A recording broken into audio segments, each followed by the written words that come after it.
जी अस्सलाम वालेकुम। कैफ 3 आज का लेक्चर आगाज करते हैं। Lecture number 67। आज के लेक्चर में रिस्क मैनेजमेंट में सीखेंगे हम कंपोनेंट्स ऑफ रिस्क मैनेजमेंट। लेकिन उससे पहले प्रीवियस लेक्चर का क्विज लिंक ग्रुप में शेयर कर दिया गया है। CRN लिख ले। स्टार्ट करते हैं जी। ये रहा आपका पहला क्वेश्चन।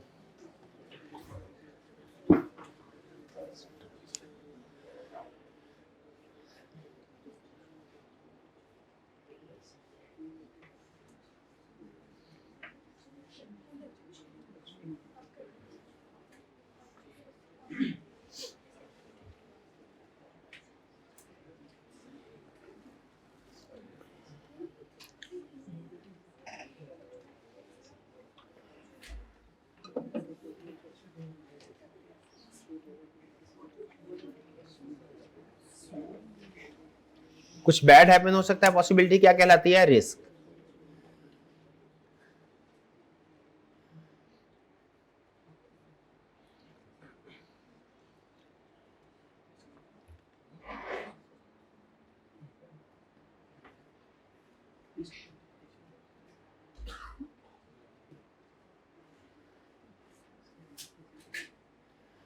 स्टेजेस रिस्क असेसमेंट की आपके सामने है। सबसे पहली स्टेज क्या होती है?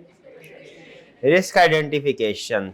इसके बाद रिस्क असेसमेंट, फिर मिटिगेशन और उसके बाद एंड में मॉनिटरिंग। मॉनिटरिंग एक कंटिन्यूस प्रोसेस है, चलता ही रहता है भैया। ये रिस्क आइडेंटिफिकेशन, रिस्क असेसमेंट नहीं है।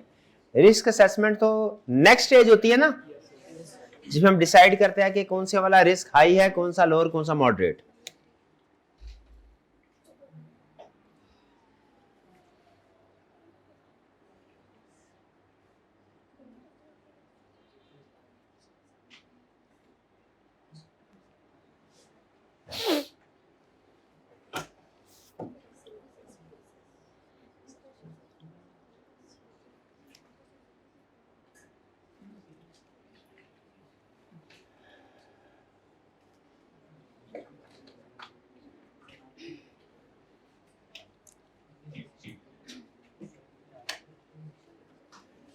जी, एक्टिविटी ही स्टॉप कर देना क्या कहलाता है? ये रिस्क। ये रिस्क मिटिगेशन नहीं है।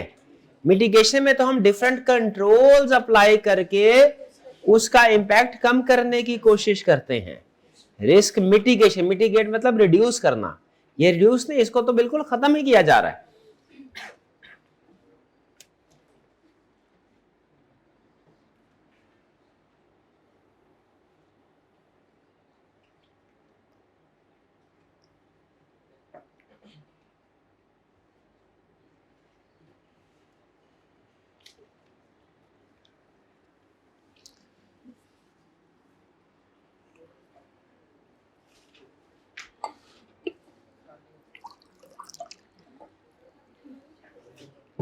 ये तो आसान है।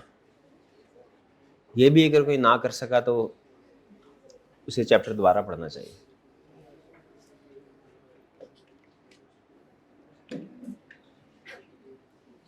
डाटा इंटेग्रिटी, डाटा से रिलेटेड डाटा इनएक्यूरेसी है तो डाटा इंटेग्रिटी होगा।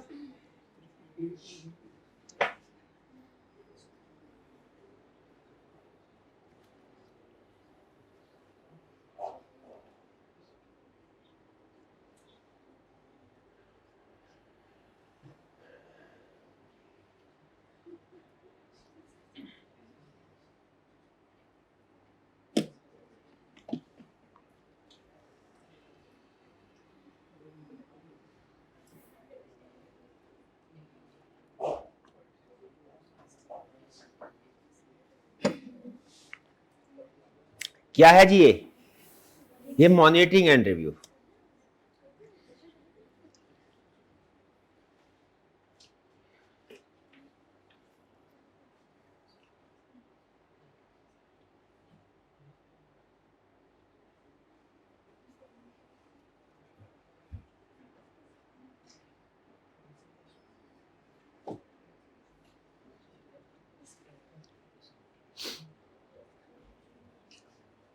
जैसे फिजिकल गुड्स की इंश्योरेंस हासिल करते हैं, क्या साइबर टैक्स आईटी रिस्क की भी इंश्योरेंस की जा सकती है? यस, उनकी भी इंश्योरेंस की जा सकती है। कि अगर कभी अटैक हुआ और कंपनी को नुकसान पहुंचा तो इंश्योरेंस प्रोवाइडर जो है वो पे करेगा इसको। ठीक, next risk transfer, correct.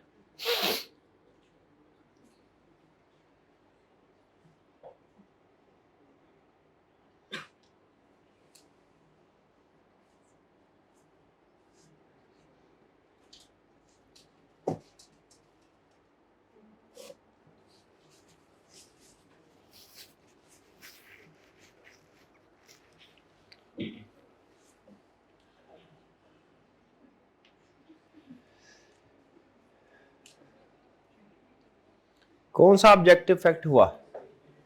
System availability.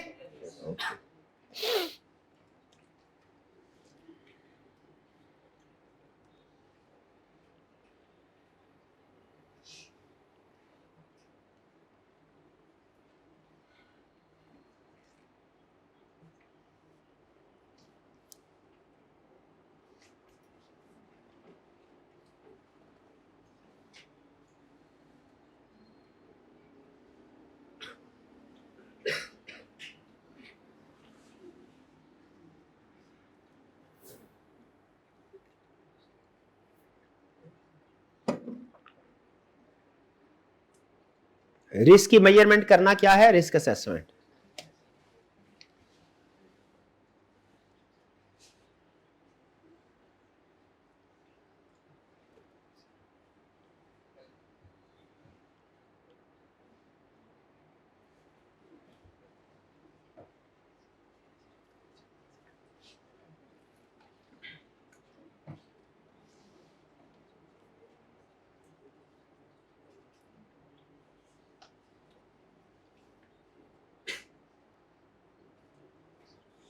ये क्या जी? रेगुलेटरी कंप्लायंस, सिंपल, क्लियरली उसने खुद ही बता दिया, स्टेट बैंक ऑफ पाकिस्तान का रेफरेंस दे दिया।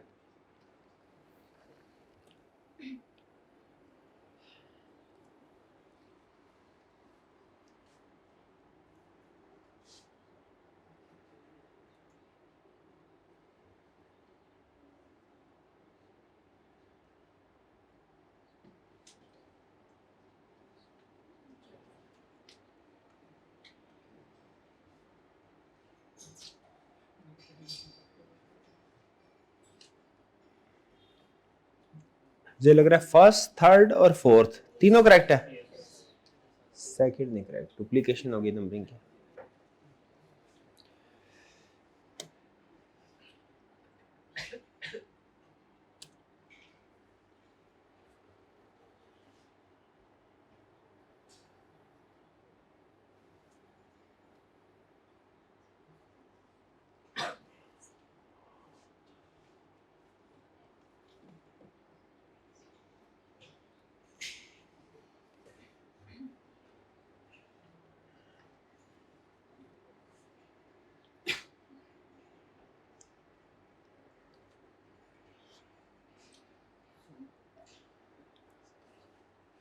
जी, क्या नहीं किया?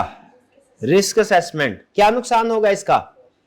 अगर रिस्क आइडेंटिफाई तो कर लिया, उसे असेस नहीं किया तो क्या नुकसान हुआ? आपको नहीं पता चलेगा कौन सा रिस्क हाई सिग्निफिकेंस है, किसकी लो, किस पे ज्यादा कंट्रोल्स अप्लाई करने हैं, किस पे कम।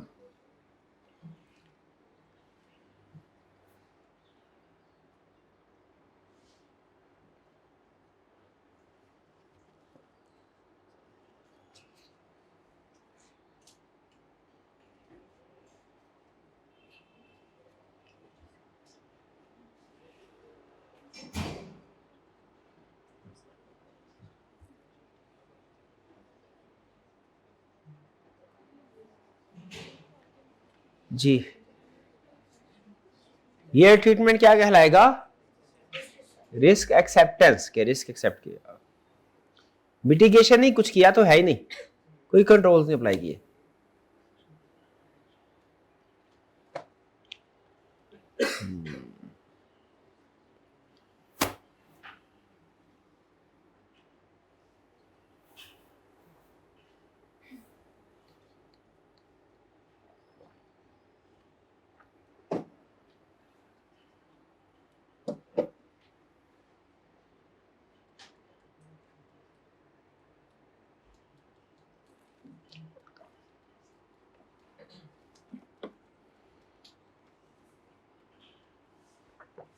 कौन सी एग्जांपल है?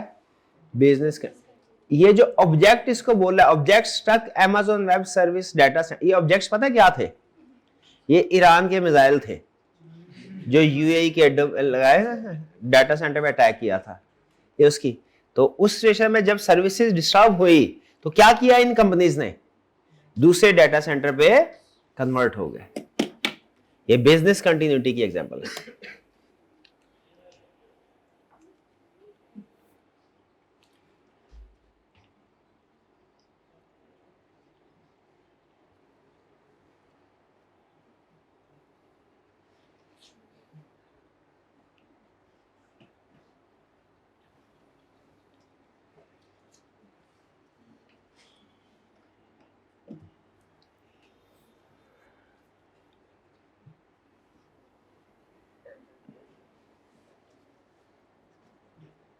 Which pairing is correct? First three? Monitoring and review और थोड़ी करेंगे। Last question.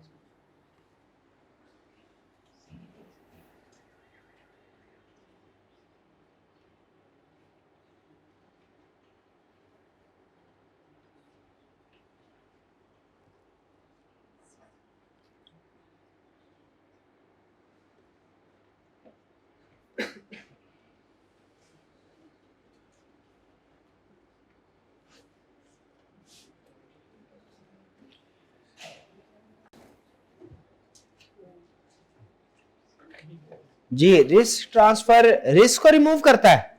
नहीं, रिस्क स्टिल रहेगा, सिर्फ उसका इंपैक्ट ट्रांसफर होगा, फाइनेंशियल इंपैक्ट। टॉपर्स की तरफ चलते हैं जी, आज के हमारे क्विज के हैं जी।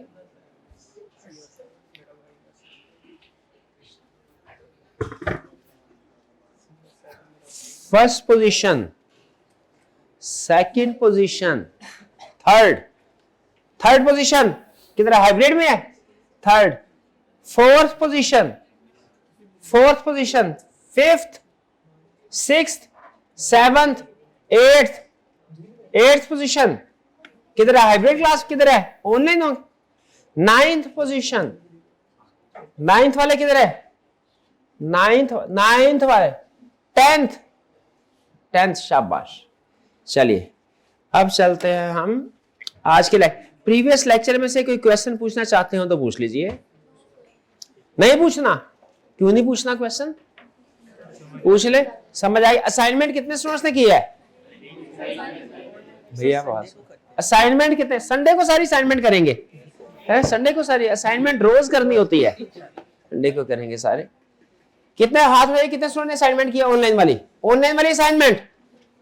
ये ले, खुदा का खौफ करे, हम सारी रातें जाग जाग के आपके लिए असाइनमेंट अपलोड करते रहते और आप ये हाल करते हैं असाइनमेंट के साथ। असाइनमेंट क्यों नहीं की? असाइनमेंट तूने असाइनमेंट क्यों नहीं की? आज हमारे साथ बैठेगा, जब तक हम असाइनमेंट कंप्लीट करके अपलोड नहीं करेंगे इसको जानने नहीं देना, इसको पता चले हम कैसे काम करते हैं। असाइनमेंट की है, इसको भी मानना है साथ में। हाँ, असाइनमेंट की है। असाइनमेंट क्यों नहीं की तूने? असाइनमेंट कब करनी होती है? कब क्यों नहीं करते असाइनमेंट? और कैसे तैयारी करोगे? तैयारी कैसे होगी भाई? एक कड़क सा एक चाहेगा। असाइनमेंट क्यों? असाइनमेंट किया तूने? किधर असाइनमेंट? असाइनमेंट किधर आपकी?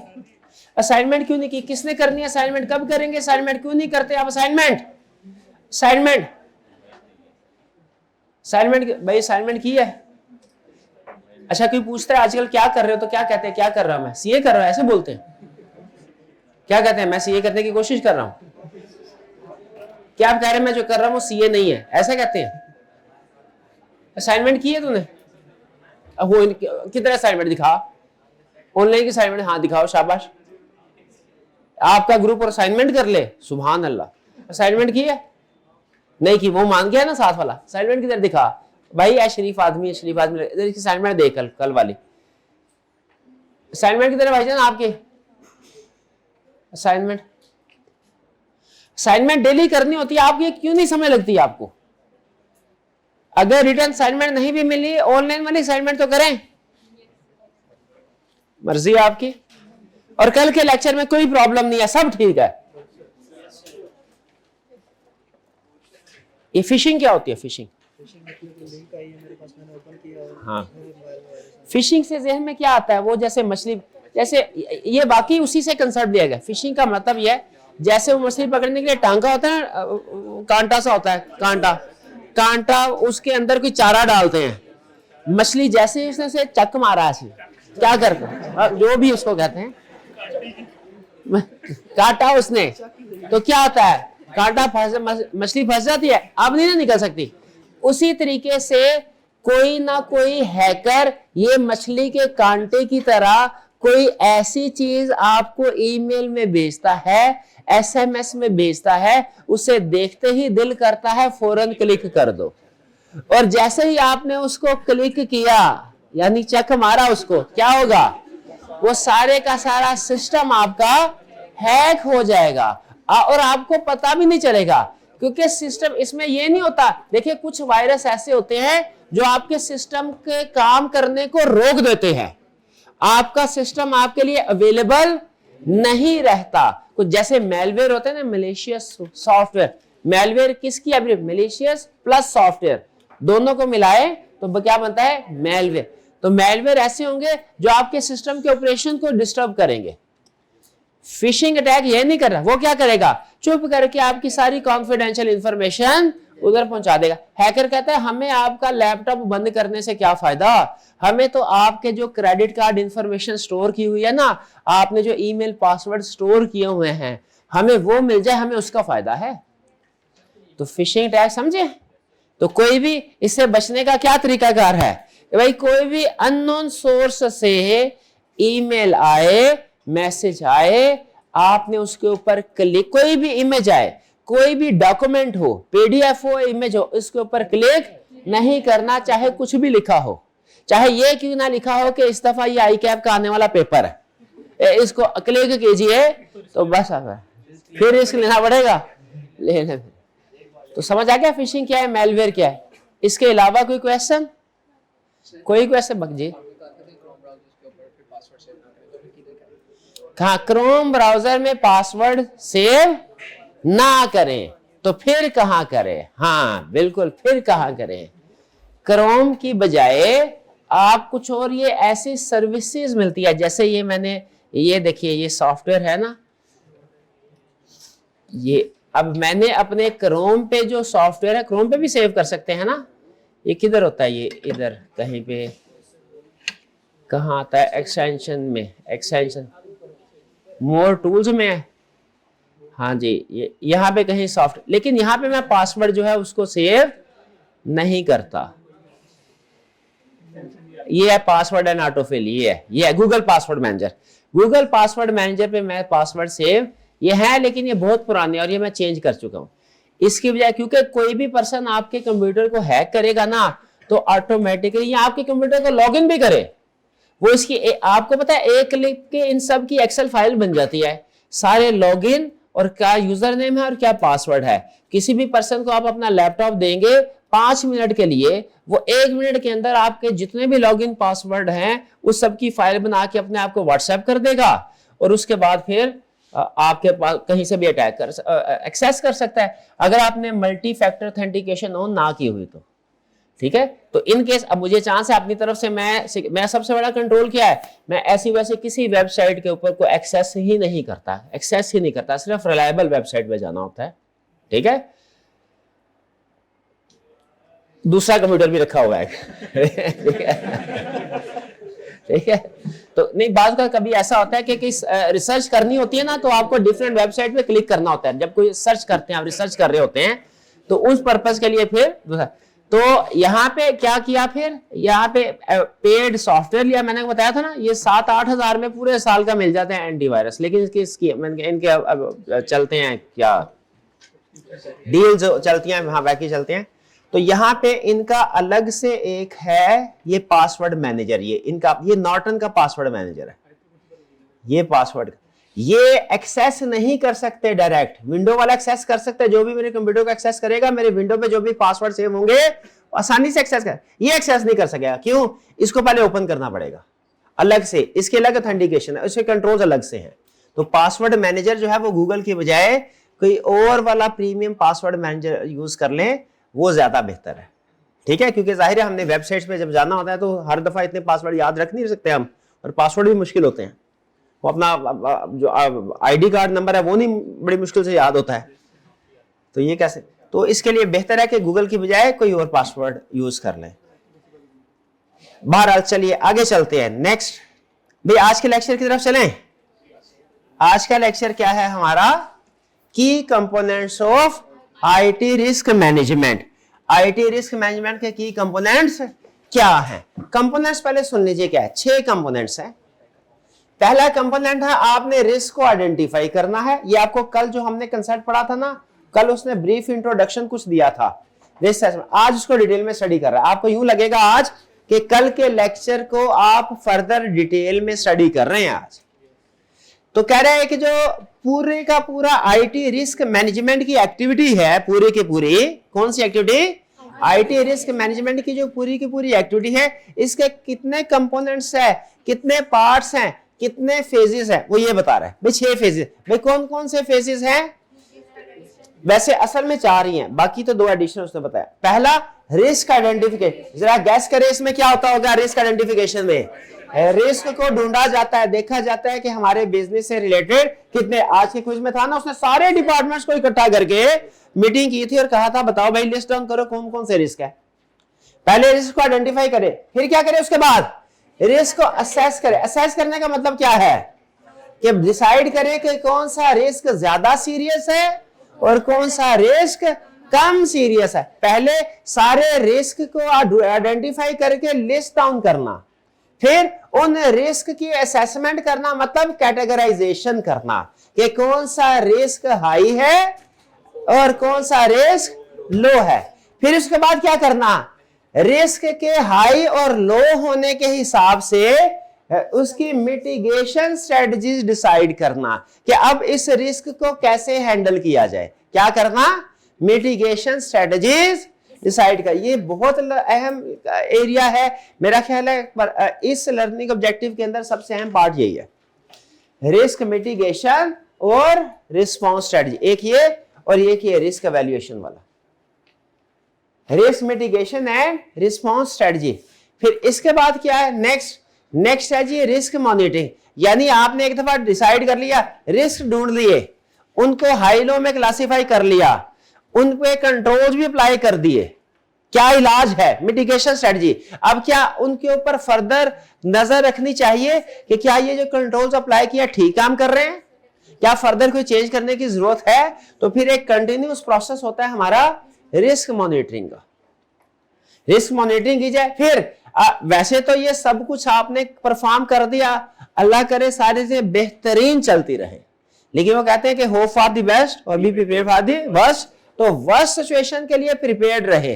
वर्स्ट सिचुएशन क्या है? कि इन सब के बावजूद भी क्या रिस्क 0 हो जाएंगे? नहीं, इसके बावजूद भी हो सकता है कि कोई आपका रिस्क आपके बिजनेस को इफेक्ट करे, सिस्टम स्टिल आपका हैक हो जाए, उसमें वायरस आ जाए, अनअवेलेबल हो जाए आपके लिए स्टिल। अगर ऐसी सिचुएशन है, बाजू का तो आपका कसूर नहीं भी होता, जैसे ट्रैफिक में गाड़ी लेके निकलते हैं तो बड़ी जितनी मर्जी एहतियात कर लें, स्टिल एक्सीडेंट का रिस्क रहेगा। क्यों? क्योंकि बाजू का तो आपका नहीं किसी दूसरे का कसूर होता है। तो यहां पे भी हो सकता है कि जैसे आपका बिजनेस जो है बिल्कुल ठीक काम कर रहा है, भाई जंग हुई जहां पे आपने जिस डाटा सेंटर में आपका डाटा था और मिसाइल अटैक हुआ, अब वहां पे अवेलेबल नहीं है, सर्विस शट, अब आपका कसूर तो नहीं है, थर्ड पार्टी का है, लेकिन बिजनेस तो आपका इफेक्ट हो गया। तो अगर कभी इस तरह का इंसिडेंट अगर हो, इंसिडेंट से मुराद एक्सीडेंट, यहां पे नेगेटिव सेंस में यूज हो रहा है। इनसे आईटी में जब इंसिडेंट यूज होगा, इसका मतलब क्या है? कोई नेगेटिव इवेंट अगर हो जाए तो उस वक्त आपने क्या करना है? इंसिडेंट रिस्पांस प्लानिंग का मतलब है अगर कोई इंसिडेंट अगर हो गया तो पहले से प्लान करके रखो आप कैसे रिस्पॉन्ड करोगे पहले से। ठीक है जी। उस वक्त असल में जब इवेंट अकर होता है ना, उस वक्त सोचने समझने की सलाहियत, एक तो वक्त कम होता है हमारे पास, और दूसरा सम टाइम हम पैनिक मोड में आ जाते हैं, सोचते समझने की सलाहियत कम हो जाती है। तो हमें पहले से सोच के रखना चाहिए कि हमने क्या करना है अगर कोई समथिंग नेगेटिव अकर होता है। और फिर scope of IT risk management, ये जेनेरिक कंसेप्ट है कि आपका जो जितना भी रिस्क मैनेजमेंट का प्रोसेस है उसमें कौन कौन सी एक्टिविटीज शामिल होनी चाहिए। सिर्फ साइबर सिक्योरिटी शामिल होनी चाहिए डाटा से रिलेटेड, या कि फिजिकल इंफ्रास्ट्रक्चर को भी प्रोटेक्ट करना है, या कि सिस्टम फेलियर को भी प्रोटेक्ट करना है, या कि ह्यूमन एरर रिस्क जो है इनको भी कवर करना चाहिए। तो एक जो कंप्लीट रिस्क मैनेजमेंट है इसके स्कोप में ह्यूमन एलिमेंट भी आना चाहिए, फिजिकल एलिमेंट भी आना चाहिए, डाटा को भी सिक्योर करने की जरूरत है और सॉफ्टवेयर को भी सिक्योर करने की। ठीक है, ये हार्डवेयर, सॉफ्टवेयर, डाटा, इंसान। क्या रिस्क मैनेजमेंट में सिर्फ हार्डवेयर होते हैं?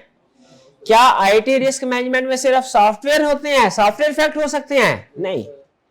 ठीक है, हार्डवेयर भी, सॉफ्टवेयर भी, डाटा भी, cyber security data, physical infrastructure hardware, system failure software, human error इंसान। इन सब की रीजंस की वजह से हमारा सिस्टम डिस्टर्ब हो सकता है। डन जी। तो हमें ये की components of IT risk management ये सीखने हैं। स्टार्ट करें जी भाई, स्टार्ट करें।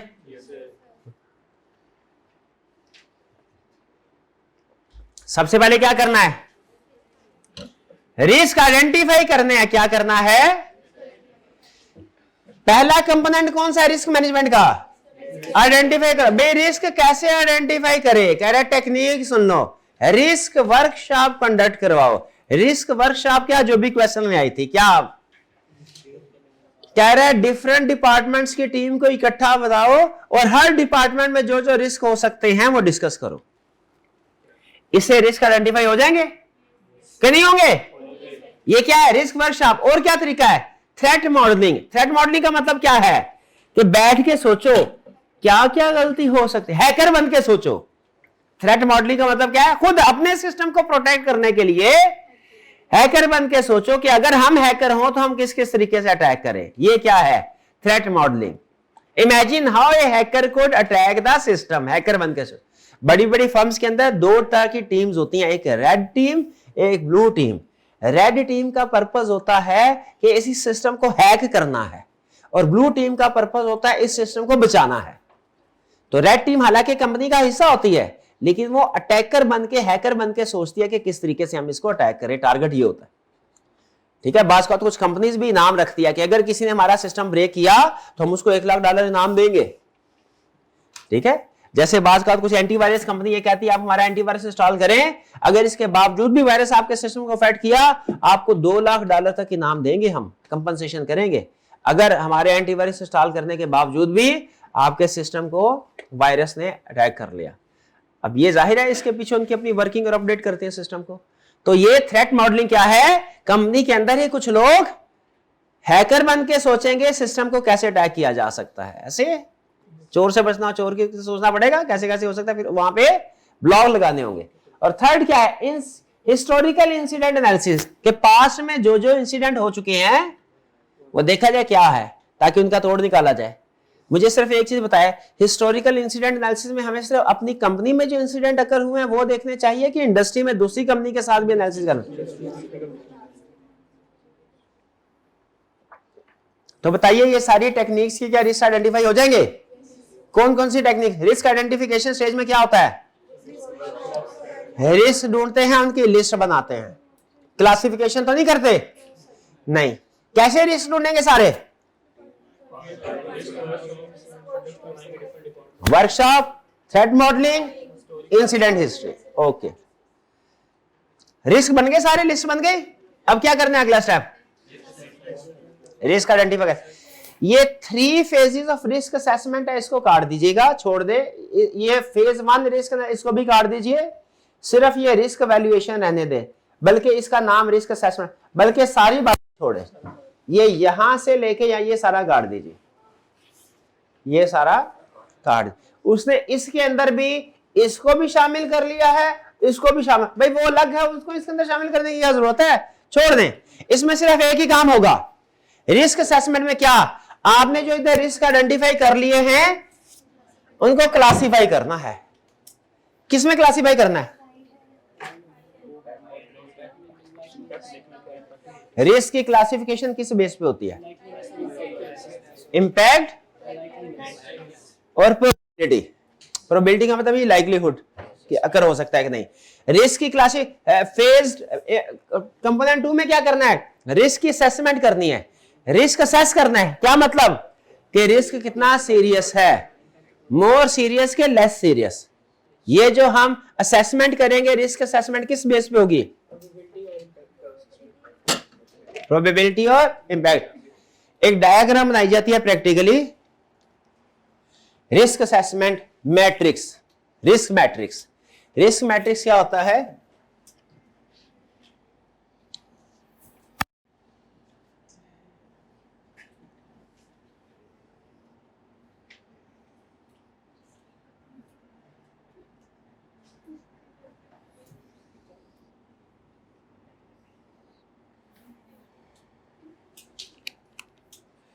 ये है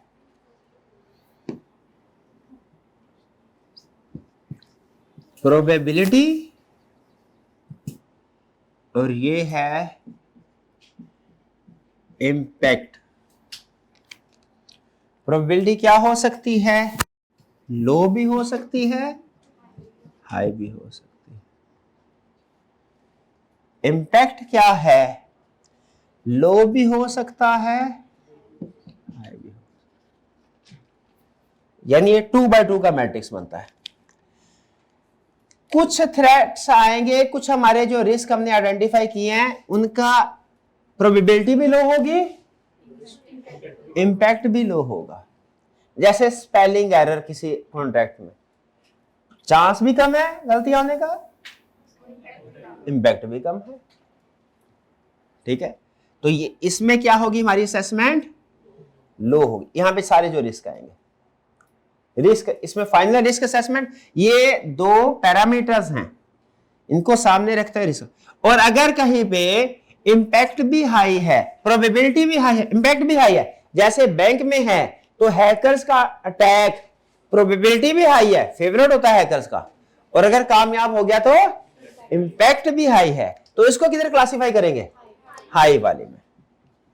कुछ रिस्क किधर क्लासिफाई होंगे, ये रिस्क असेसमेंट हो रही है। और अगर प्रोबेबिलिटी हाई है लेकिन इंपैक्ट लो है, ठीक है, प्रोबेबिलिटी हाई है लेकिन इंपैक्ट इसका लो है, तो फिर इसको मॉडरेट कहेंगे। और अगर प्रोबेबिलिटी लो है इंपैक्ट हाई है, फिर भी मॉडरेट। प्रोबेबिलिटी लो इंपैक्ट हाई मतलब जल्द आ गया, और प्रोबेबिलिटी हाई है लेकिन इंपैक्ट लो है, इसकी क्या एग्जांपल होगी, अचानक लाइट चली गई, प्रोबेबिलिटी हाई है पाकिस्तान में, इंपैक्ट भी हाई है, हाई इंपैक्ट है कि लो है, आपने कौन सी असाइनमेंट करनी होती है, लो इंपैक्ट, आपकी जिंदगी में कोई असर नहीं पड़ा, आपने पहले भी जो टाइम जाया करना है और बिजली आए फिर भी जाए, तो प्रोबेबिलिटी हाई, लाइट जाती लेकिन इंपैक्ट लो, तो इसको हम मॉडरेट क्लासिफाई करें। ठीक है, इसके बाद डिसाइड करेंगे कि हमने किस पे क्या कंट्रोल अप्लाई करना है। मुझे बताइए क्या ये एनालिसिस परफॉर्म कर, ये है रिस्क मैट्रिक्स, इसको क्या बोलते हैं, रिस्क मैट्रिक्स। आपने रिस्क मैट्रिक्स किस लिए इस्तेमाल होता है, रिस्क मैट्रिक्स किस लिए इस्तेमाल होता है, रिस्क असेसमेंट के लिए। तो पहले रिस्क आइडेंटिफाई किया, फिर रिस्क को असेस किया, भैया अब क्या करना है भला, मिटिगेशन, भैया इसका इलाज करो, इलाज करो, तो ठीक है इलाज करते हैं आप इसका। पहले असेसमेंट होनी चाहिए, फिर कंट्रोल पे जाना चाहिए, मिटिगेशन पे जाना चाहिए, कि डायरेक्ट आइडेंटिफिकेशन के बाद डायरेक्ट मिटिगेशन पे जाना चाहिए, हाँ पहले आइडेंटिफिकेशन फिर असेसमेंट फिर उसके बाद मिटिगेशन तो कल हम पढ़ चुके हैं, फर्क सिर्फ यह है कि आज कुछ उसकी एग्जांपल्स आ जाएंगी। बताइए मिटिगेशन स्ट्रेटजी कौन कौन सी होती है, रिस्क मिटिगेशन स्ट्रेटजी कौन कौन सी है, चार बताइए।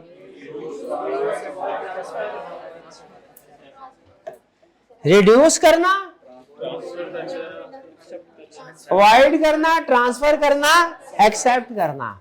अच्छा, रिड्यूस करने का मतलब क्या होता है, रिड्यूस करने का मतलब है हाँ कि रिस्क अभी रहेगा खतरा लेकिन कम होगा, आपने उसका इलाज किया, एक्टिविटी कर रहे हैं अभी, लेकिन उस एक्टिविटी को सिक्योर करने के लिए आपने कुछ एक्शन परफॉर्म किए हैं जिनसे चांस कम हो गया 0। अच्छा, रिस्क मिटिगेशन में और रिस्क अवॉइडेंस में क्या फर्क है? रिस्क मिटिगेशन में रिस्क क्या हो गया? स्लाइडर किधर रह गया? रिस्क मिटिगेशन में क्या हुआ? रिस्क रिड्यूस हो गया, अभी भी है। रिस्क अवॉइडेंस में क्या हुआ? एक्टिविटी खत्म कर दी, ना रहेगी एक्टिविटी ना रहेगा रिस्क, बस ठीक है। ना डोलो हंसी ना रोला हंसी है ये। अच्छा, और मुझे ये बताइए कि रिड्यूस में और रिस्क एक्सेप्टेंस में क्या फर्क है? रिस्क रिड्यूस में हमने कुछ ना कुछ स्टेप्स लेके उसको कम करने की कोशिश की, लेकिन रिस्क एक्सेप्टेंस में हमने कहा पहले ही छोटा रिस्क है, इसको एक्सेप्ट। प्रोबेबली इस रिस्क मैट्रिक्स में बताइए वो कौन सा रिस्क होगा जिसको आप एक्सेप्ट कर सकते हैं? हाँ, वो रिस्क जिसका प्रोबेबिलिटी भी लो है, इंपैक्ट भी लो है। डन जी। तो ये हमारा, अब आइए जरा पढ़ते हैं रिस्क मिटिगेशन की क्या क्या एग्जांपल है, रिस्क को किस तरीके से हम रिड्यूस कर सकते हैं। पहला, एंटीवायरस इंस्टॉल कर ले और सॉफ्टवेयर को वक्तन फवक्तन अपडेट करते हैं, डिफरेंट पैचेस इशू करते रहे सॉफ्टवेयर के। एंटीवायरस से क्या कुछ ना कुछ सॉफ्ट कम होंगे रिस्क, लेकिन 0 नहीं हो सकते, ठीक है, क्योंकि जब एंटीवायरस अपडेट होते हैं तो फिर वो हैकर वायरस भी अपडेट कर देते हैं, ठीक है। वो पढ़ा था ना हमने एआई के जरिए से, जहां पे हम जो है रोक सकते हैं, वहीं पे उसको एआई को हैकिंग के लिए भी यूज किया जा सकता है। जहां पे हम अपने सिस्टम को सिक्योर करने के लिए एआई को यूज कर सकते हैं, वहीं पे हैकिंग के लिए भी यूज किया जा सकता है। ये क्लाउड का जो मॉडल है माइथोस क्यों नहीं रिलीज कर रहे? फेबल 5 जो था क्यों पाबंदी लगा दी थी इसके ऊपर?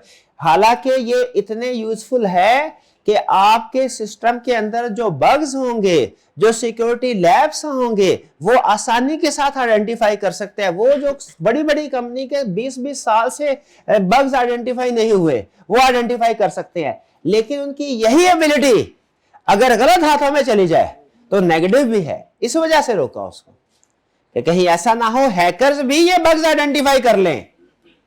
अगर तो ये बग्स आइडेंटिफाई कर ले कंपनी तो ये है गुड थिंग, क्योंकि वो क्या करेगी, इसको सिक्योर करेगी। और अगर हैकर यही बग्स आइडेंटिफाई कर ले उसी टूल के जरिए से, तो क्या एक ही टूल पॉजिटिव नेगेटिव दोनों पर्पस के लिए यूज हो सकता है? बिल्कुल हो सकता है। हाँ जी, तो इसीलिए क्या कह रहे हैं, एंटीवायरस इंस्टॉल करें, सॉफ्टवेयर अपडेट। और क्या कर सकते? Access control. एक्सेस कंट्रोल से भी क्या रिस्क कम होंगे? एक्सेस कंट्रोल्स पता है क्या होते हैं? पता, रोल बेस्ड एक्सेस कंट्रोल, शाबाश। टाइम बेस्ड एक्सेस कंट्रोल भी होते थे, कोई टाइम बेस्ड भी होता है जो टाइम के मुताबिक चेंज होते थे, नहीं याद, चले ठीक है। रोल बेस्ड एक्सेस, ठीक है। सिक्योरिटी अवेयरनेस ट्रेनिंग, इसका क्या मतलब है? इसका मतलब एम्प्लॉइज को फिर सबसे इकट्ठा करो, सारे डिपार्टमेंट के एम्प्लॉइज को। पहले किस लिए इकट्ठा किया था? आइडेंटिफाई। अब किस लिए इकट्ठा कर रहे हैं? इनको बताने के लिए कि कैसे रिड्यूस करना है, कैसे। ओ भाई तेरी मेहरबानी, कोई अननोन कंपनी अपना लाखों करोड़ों रुपया लगा के इतने बड़े बड़े एंटीवायरस सॉफ्टवेयर इंस्टॉल करती है, तूने कोई एक फाइल डाउनलोड करनी होती है कोई छोटी सी अपने, और वो कहते हैं कि भाईजान अपने सॉफ्टवेयर को पहले डिसेबल करें, और तुम उस छोटी सी फाइल को डाउनलोड करने के लिए सॉफ्टवेयर डिसेबल करोगे? नहीं करना कभी सॉफ्टवेयर डिसेबल। अननोन एड्रेस से ईमेल आई तो चाहे उसे जो मर्जी लिखा हो कि आपकी प्रोफाइल देखी बड़ी अच्छी लगी है, बढ़िया, तो क्या करना है यहाँ पे? अब आप ये मेरी वाली प्रोफाइल के अगर कॉमन इंटरेस्ट है तो बात आगे, क्लिक नहीं करना क्लिक। क्यों नहीं करना? हाँ ना, फिशिंग। तो ये ट्रेनिंग, ये सिक्योरिटी अवेयरनेस ट्रेनिंग में ये बताने। डीआरपी, डिजास्टर रिकवरी प्लान, ये क्या होता है? एम्प्लॉइज को पहले से बताना क्या डिजास्टर। हालांकि डिजास्टर रिकवरी प्लान मेरे ख्याल में यहां नहीं होना चाहिए, किसी और कैटेगरी में होना, कि कहां, किस फेज में, किस कंपोनेंट में होना चाहिए। डिजास्टर रिकवरी प्लान मेरे ख्याल में यहां नहीं होना चाहिए, किसी और जगह। बिजनेस कंटिन्यूटी प्लान यहां नहीं होना चाहिए, किसी और जगह। कहां? इंसिडेंट रिस्पॉन्स में। लेकिन यहां पे ये बता रहे हैं, पहले से बता रहे हैं कि अगर ऐसा हुआ तो आपने ये काम करना, पहले से बता देना चाहिए ना। देखिए भाई, बजाय ये कि अगर अचानक कोई आग लग जाए कहीं पे किसी बिल्डिंग में, उस वक्त फैसला करे भाई किसने किधर को भागना है, क्या पहले से ही ये प्लान नहीं होना चाहिए? अगर कभी आग लगी तो कौन से लोग होंगे जो दूसरों को फैसिलिटेट करेंगे, किस दरवाजे से बाहर जाएंगे और क्या तरीकाकार होगा, एसओपीज क्या होंगे, ताकि पहले से प्लान हो। तो अगर इंसिडेंट अगर हो जाए तो उसका इंपैक्ट कम से कम हो जाता है, कम से कम नुकसान होता है। वरना जिसका वो जिधर मुंह उधर को निकलेगा, भागेगा, पता चले उधर भी आग लगी है। अच्छा, नेटवर्क सेगमेंटेशन एंड इंक्रिप्शन का, नेटवर्क सेगमेंटेशन का मतलब है कि एक सारे के सारे आपकी डिवाइसेस एक ही नेटवर्क के साथ कनेक्ट करने की बजाय क्या बेहतर है, डिफरेंट नेटवर्क के साथ कनेक्ट किया जाए। ठीक है, जैसे आप लोगों के लिए ये जो इंटरनेट राउटर लगाया गया है ताकि आप अपनी डिवाइसेस कनेक्ट कर लें, कनेक्ट करते हैं इन डिवाइसेस के साथ। मैं तो नहीं है अपना कंप्यूटर कनेक्ट करता, क्यों नहीं करता? हाँ, दूसरे वाला अलग से है। किस लिए अलग? ये नेटवर्क सेगमेंटेशन अलग किया। सेगमेंटेशन का मतलब अलग, किस लिए अलग किया? कि भाई यहाँ पे अगर साइबर अटैक हो भी जाता है, आपकी डिवाइसेस किसी स्टूडेंट की डिवाइस इफेक्ट होती है, एक स्टूडेंट का नुकसान होगा, लेकिन अगर किसी टीचर की डिवाइस इफेक्ट होती है तो फिर सारे स्टूडेंट्स का है। फिर उस दिन लेक्चर नहीं करवा सकेंगे हम, फिर उस दिन छुट्टी करनी पड़ेगी। हाँ, अब कोई अटैक करने की कोशिश ना कर दे, क्योंकि बैकअप प्लान भी है हमारे पास, दूसरा कंप्यूटर भी रखा हुआ है। चलिए आगे चलते हैं। तो ये नेटवर्क सेगमेंटेशन समझ आ गया। ठीक है, कि एक ही बड़ा नेटवर्क, उसके साथ सारी डिवाइसेस कनेक्ट करने की बजाय 3-4 नेटवर्क सेगमेंटेशन कर लें। हर फ्लोर का अलग अलग नेटवर्क है, पता है ना आपको। सेकंड फ्लोर का अलग है, फर्स्ट फ्लोर का अलग है, ग्राउंड का अलग है, हर फ्लोर पे अलग अलग डिवाइस है। अगर कभी एक हैक हो जाए तो कम से कम फर्स्ट और सेकंड तो बचे रहेंगे, ग्राउंड पे अटैक हो जाए, और इसी तरह वाइस वर्सा। तो नेटवर्क सेगमेंटेशन समझ आए। और क्या? इंक्रिप्शन, डाटा को इंक्रिप्ट किया जाए ताकि अगर कभी हैक हो भी जाए तो वो उसको पढ़ ना सके, रीड ना कर सके। तो ये कुछ टेक्निक्स है risk mitigation and response strategy. कल हमने सिर्फ ये पढ़ा था, सिर्फ ये कि जी मिटिगेशन स्ट्रेटजीज क्या हो सकती है, कि रिड्यूस करना। ये रिस्क मिटिगेशन के बजाय लिखे reduce, reduction, risk reduction, risk avoidance, risk transfer, risk action. कल यही पढ़ा था। आज क्या किया हमने? पढ़ा एग्जांपल्स भी पढ़ ले। डन, कोई नया कंसेप्ट नहीं है, सिर्फ एग्जांपल ऐड हुए हैं। तो कितने हमने कंपोनेंट्स कवर कर लिया रिस्क आईटी रिस्क मैनेजमेंट के? तो कौन कौन सा रिस्क आइडेंटिफाई कर लिया, रिस्क को असेस कर लिया, रिस्क मैट्रिक्स के जरिए से मिटिगेट करने की स्ट्रेटजी भी पढ़ ली। अब आगे क्या करना है हमने, कि रिस्क को मॉनिटर करना है। मॉनिटर, सीएम बड़े अरसे के बाद आया है ये, SIM, security information and event management. भाई ये क्या होता है? सिक्योरिटी, याद है मॉनिटरिंग के लिए SIM CM को यूज किया जाता है, कहीं पढ़ा था, पढ़ा लग रहा है? Security information and event management, पढ़ा लग रहा है कि नहीं? क्या था ये? सेंट्रल डैशबोर्ड जिसपे सारे इंफॉर्मेशन सिस्टम की रिपोर्टिंग होती है, ये था CM, सेंट्रल डैशबोर्ड। तो कहता है मॉनिटरिंग करनी है हर सिस्टम। कंपनी के अंदर बहुत से सिस्टम है, परचेज का अलग है, सेल्स का अलग है, पेरोल का अलग है। क्या सारे सिस्टम को अलग अलग मॉनिटर करना चाहिए कि सेंट्रलाइज्ड मॉनिटरिंग सिस्टम होना चाहिए? बताइए, सेंट्रलाइज्ड होना चाहिए ना। तो वो कौन सा सिस्टम होगा? CM, security information and event management. वो कभी आपने मूवीज में देखा होगा, ट्रैफिक पुलिस वाले को जो ट्रैफिक रूम में बैठे, कंट्रोल रूम में बैठे होते हैं, उनके 100 किस्म की स्क्रीन लगी होती है, और लाहौर के सारे जितने भी CCTV कैमरा उनके सारे सामने आ रहे हैं। तो मेरा तो यह हाल है, हर एक अलग अलग बंदा देख रहा हो उसको। ऐसा होना चाहिए कि एक ही पर्सन देखे, सारा सेंट्रलाइज्ड डैशबोर्ड है, सेंट्रलाइज्ड डैशबोर्ड। ठीक है, समझ नहीं आएगी, नहीं वो जहां पे हलचल हो रही होगी ना, वहां समझ आ जाएगी उसे कि यहाँ पे कुछ गड़बड़ हो रही है। अगर आंखें खोल के देख रहा होगा ना अटेंटिवली, तो समझ आ जाएगी उसको। हाँ जी, चाय पी के बैठा होगा। हाँ, फिर इसके बाद real time monitoring. Real time monitoring का मतलब क्या है? कह रहे हैं ऐसा ना करे कि सर मॉनिटरिंग करनी है ना, हर रोज शाम को मॉनिटरिंग करके जाऊंगा घर। बेसिक का प्रॉब्लम है। अगर सुबह अटैक हो गया तो आपको कब पता चलेगा? शाम को। है। वो ट्रैफिक मॉनिटरिंग वाला कहे कि मैं शाम को घर 5 बजे जाके मॉनिटरिंग करूंगा, तो अगर 2-3 बजे कोई हादसा हो गया, खुदा न हादसा, तो नहीं पता चल सकेगा ना। तो मॉनिटरिंग रियल टाइम होनी चाहिए कि नहीं? ऊपर क्या कह रहे हैं? सेंट्रलाइज्ड होनी चाहिए। मॉनिटरिंग क्या होनी चाहिए? सेंट्रलाइज्ड सिस्टम हो, फिर रियल टाइम हर वक्त मॉनिटरिंग हो। और फिर क्या? ऑडिट एंड असेसमेंट के महीने के बाद भी ऑडिट भी हो। ऑडिट में क्या मतलब है? ऑडिट एंड असेसमेंट कि एक थर्ड पार्टी, यानी जो लोग मॉनिटरिंग कर रहे हैं वो नहीं, जो लोग सिस्टम डेवलप किया वो नहीं, इंडिपेंडेंट पर्सन आए और चेक करे कि क्या ये सारे कंट्रोल जो थे वो ठीक अप्लाई हो रहे हैं कि नहीं, चेकिंग करे। यानी जैसे फाइनेंशियल ऑडिटर होते हैं ना, वो ये चेक करते हैं कि कहीं अमाउंट्स का फ्रॉड तो नहीं है, वैसे ही इंफॉर्मेशन सिस्टम ऑडिटर भी होते हैं, सर्टिफाइड इंफॉर्मेशन सिस्टम ऑडिटर। सुना कभी? सीसा, सर्टिफाइड इंफॉर्मेशन सिस्टम ऑडिटर। वो क्या? वो भी ऑडिट करते हैं, लेकिन किस चीज का? फाइनेंशियल स्टेटमेंट्स का ऑडिट नहीं करते। किसका ऑडिट करते हैं? आईआरडी का। वो देखेंगे कि क्या वो सारे जो मिटिगेशन कंट्रोल्स पड़े हैं आपने अप्लाई किए हैं कि नहीं। अगर नहीं किए होंगे तो आपको रिपोर्ट देंगे, सर ये वाले आपने अप्लाई नहीं किया हुआ है। सर्टिफाइड इंफॉर्मेशन सिस्टम ऑडिटर्स, ठीक है। लेकिन अब तो वैसे कुछ बहुत से सॉफ्टवेयर ऐसे आ रहे हैं, मतलब जो एआई बेस्ड सॉफ्टवेयर है, जो आपके सिस्टम को स्कैन करके आपको ये रिपोर्ट दे सकते हैं। लेकिन उसके बावजूद भी अगर कोई ऐसा सॉफ्टवेयर आ जाए जो आपके सिस्टम को स्कैन करके सारे बग्स आपको आइडेंटिफाई करके दे दे, क्या उसके बावजूद भी ये ऑडिट एंड असेसमेंट की जरूरत रहेगी कि खत्म हो जाएगी? क्यों रहेगी? क्योंकि हमने पढ़ा है, स्कोप में ये कंसेप्ट पढ़ा है कि रिस्क सिर्फ साइबर सिक्योरिटी से नहीं आते। साइबर सिक्योरिटी के रिस्क तो चले कंप्यूटर प्रोग्राम पकड़ लेगा, लेकिन जो रिस्क ह्यूमन एलिमेंट्स की तरफ से आते हैं, जो नेचुरल डिजास्टर फिजिकल रिस्क है, उनके लिए तो फिर अलग से सिस्टम होना चाहिए। तो इसीलिए स्टिल जो ऑडिट एंड असेसमेंट होने चाहिए। ऑडिट एंड असेसमेंट का मतलब क्या है?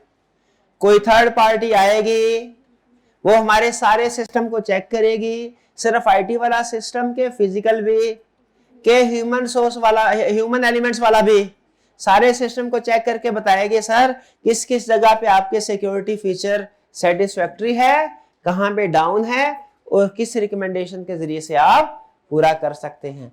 और एग्जाम में वो आपको इंफॉर्मेशन सिस्टम ऑडिटर बनाएगा, किसी ना किसी केस स्टडी में जरूर बनाएगा, और आपके सामने एक सिस्टम रखेगा जिसमें कुछ ना कुछ गड़बड़ी हो रही होगी, और आपसे क्या पूछेगा? आइडेंटिफाई करो। पार्ट ए में पूछेगा आइडेंटिफाई, और दूसरे पार्ट बी में क्या कहेगा?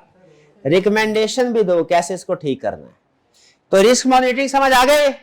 रिस्क मॉनिटरिंग पार्ट्स में करनी चाहिए कि सेंट्रलाइज्ड? पीरियोडिकली करनी चाहिए कि रियल टाइम में? किसी इंडिपेंडेंट पर्सन से चेकिंग करवा लें। क्लियर? चारों कंपोनेंट्स हो गए। कौन कौन से कंपोनेंट्स हो गए भूल गया मैं। पहले रिस्क आइडेंटिफाई किया था, फिर रिस्क असेस किया था, फिर मिटिगेशन स्ट्रेटजी अप्लाई की थी, फिर मॉनिटरिंग की थी। मॉनिटरिंग के बाद नेक्स्ट इंसिडेंट रिस्पांस प्लानिंग। अगर तो सब कुछ काम चलता रहा ठीक, अच्छी बात है, लेकिन अगर कभी कोई वकुआ हो गया, इंसिडेंट का मतलब क्या है? कोई वकुआ हो गया, तो क्या करना है? तो क्या कह रहा है? स्टेप नंबर 1, इंसिडेंट्स की क्लासिफिकेशन करें कि किस किस्म का वकुआ हो सकता है। ठीक है? क्या क्या हो सकता है? इससे लाभ आ गया और हमारे कंप्यूटर्स जो है वो उनमें पानी चला गया, पानी बढ़ गया, उसमें आग लग सकती है, हैकर्स अटैक कर सकते हैं, साइबर सिक्योरिटी प्रॉब्लम, और क्या क्या गड़बड़ हो, जरा सोचे और क्या क्या गड़बड़ हो सकती है हमारे सिस्टम में। सॉफ्टवेयर क्रैश कर सकता है, पावर ब्रेकआउट हो सकता है। शाबाश, ये अब सही सोच रहे हैं, सही लाइन पे। तो ये आपने इंसिडेंट को क्लासिफाई करना है, और फिर हर इंसिडेंट के लिहाज से प्रोटोकॉल कम्युनिकेट करने हैं। ए भाईजान, अगर आग लगी ना कभी, तो ऐसा करना है कि बाहर नहीं जाना, खिड़की खोल के इधर से छलांग लगा देनी है। ठीक है? इधर से शॉर्टकट है, नीचे पहुंच जाओगे। नहीं, पहले मुझे ना बचाओ, ना ना ना ना बचाओ।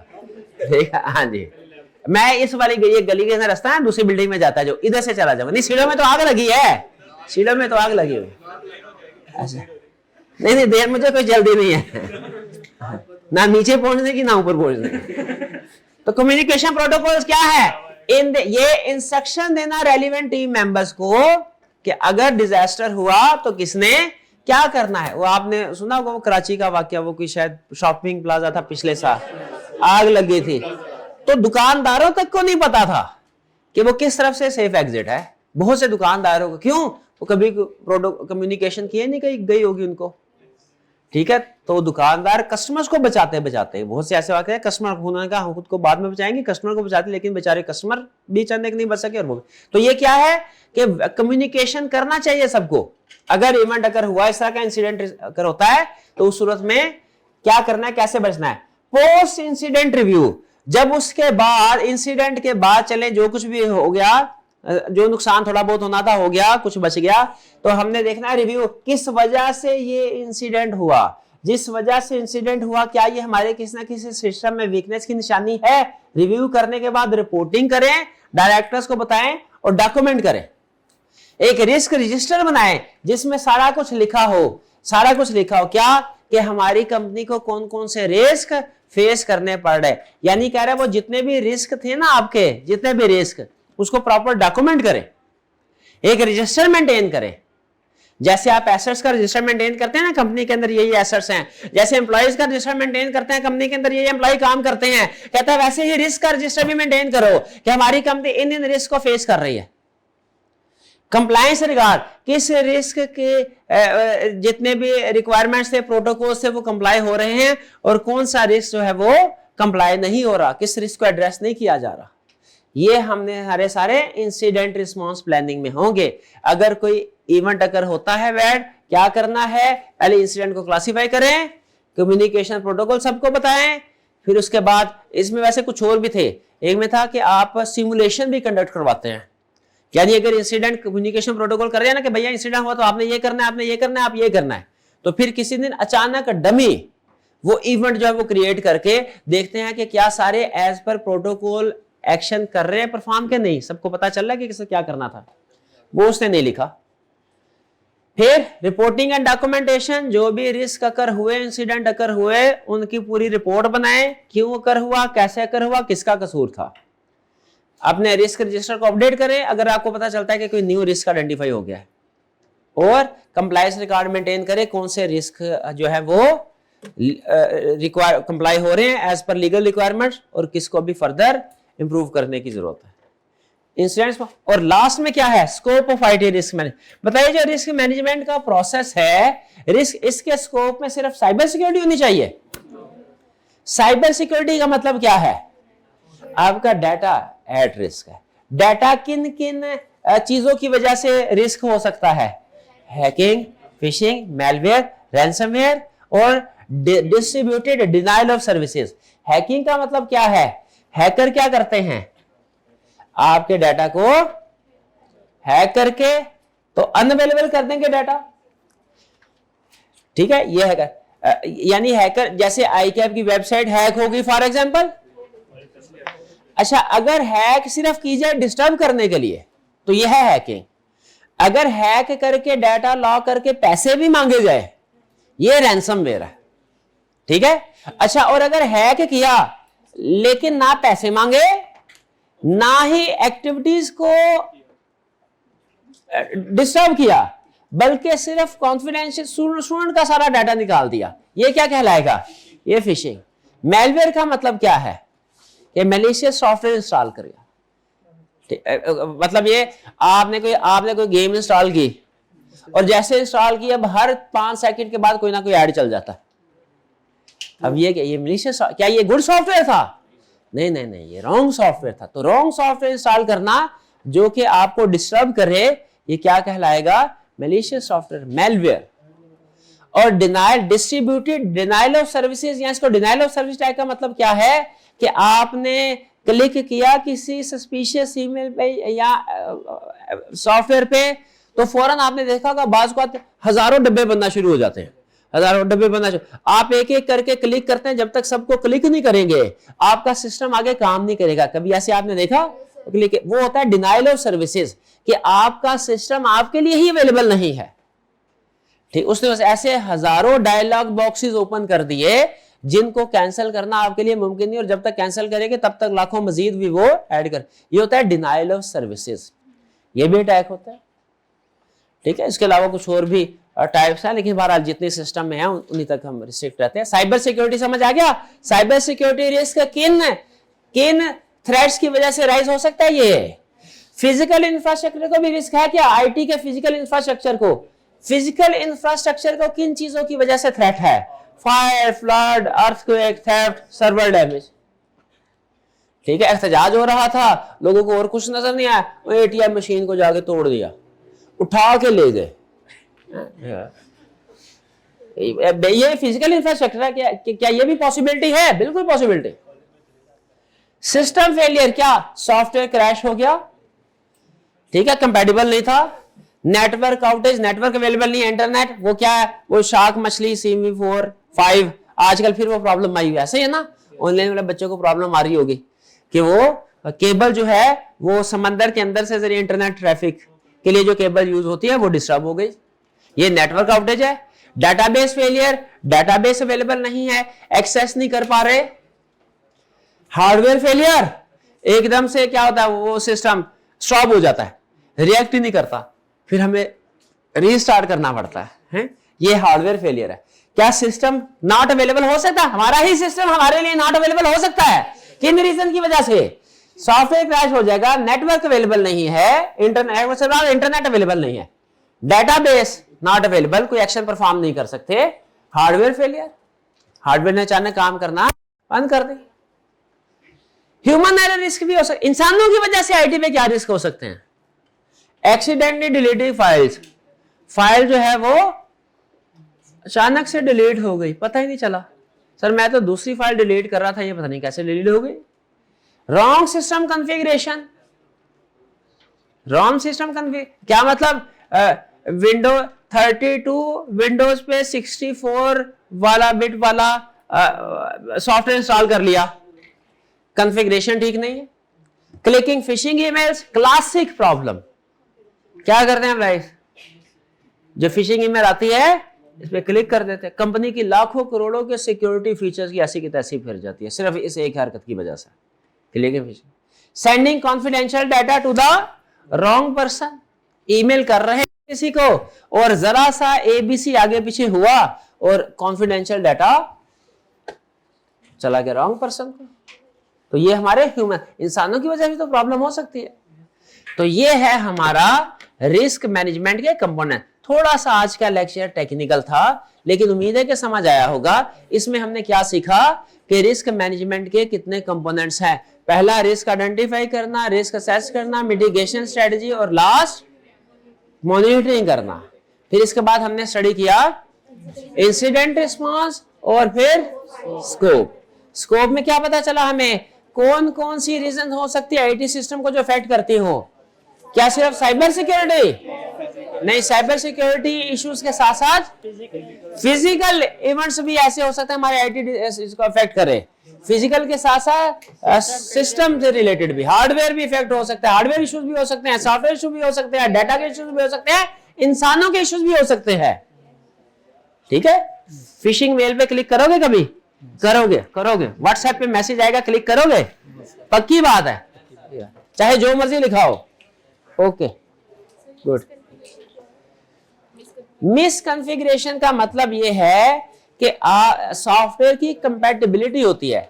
जैसे आपने देखा होगा हर सॉफ्टवेयर को इंस्टॉल करने से पहले लिखा होता है कि ये रिक्वायरमेंट है इसकी। तो सॉफ्टवेयर की रिक्वायरमेंट जो थी उनके मुताबिक आपके पास सॉफ्टवेयर नहीं थे। जैसे कुछ सॉफ्टवेयर में होता है कि ये विंडोज के डिफरेंट वर्जन होते हैं ना, एक 64 बिट है, एक 32 बिट है। तो सॉफ्टवेयर की कंपैटिबिलिटी है, 32 बिट वाली विंडो के ऊपर ऐसा सॉफ्टवेयर इंस्टॉल करेंगे जो 64 पे चलने वाला हो, वो पूरे फीचर के साथ वर्क नहीं करेगा। यह है सिस्टम कॉन्फ़िगरेशन, मिसकॉन्फ़िगरेशन। कॉन्फ़िगरेशन आप ठीक नहीं करे, सेटिंग, आसान अल्फाज में सेटिंग ठीक नहीं की। सेटिंग ऐसे ही है, एसी में गर्म हवा फेंकना शुरू कर दी, ये 2-3 दिन पहले ये रूम में गर्म हवा, गर्मियों में ठंडी हवा नहीं दे रहा। और आके जब वो जो था हमारा एसी वाले रिपेयर करने वाले भाई वो आए, वो कहने लगे सर जी सेटिंग का मसला था, किसी ने कूलिंग की बजाय सिर्फ फैन को ऑन किया होता, वो कूलिंग कहां से करता। अब ये क्या है, मिसकॉन्फ़िगरेशन। तो बाज़ औक़ात ऐसा भी हो जाता है ना, मिस कॉन्फ़िगरेशन। हम कहते हैं गर्मी है, हवा ठंडी नहीं आ रही, क्या सिर्फ बटन दबाना था, पता नहीं किसने सुबह दबाना था, नहीं दबाया उस दिन, है ना, बच्चे बेचारे डिस्टर्ब होते रहे 2-3 घंटे। क्लियर? और कोई क्वेश्चन? चलिए आज का लेक्चर यहाँ खत्म करते हैं। अल्लाह हाफिज।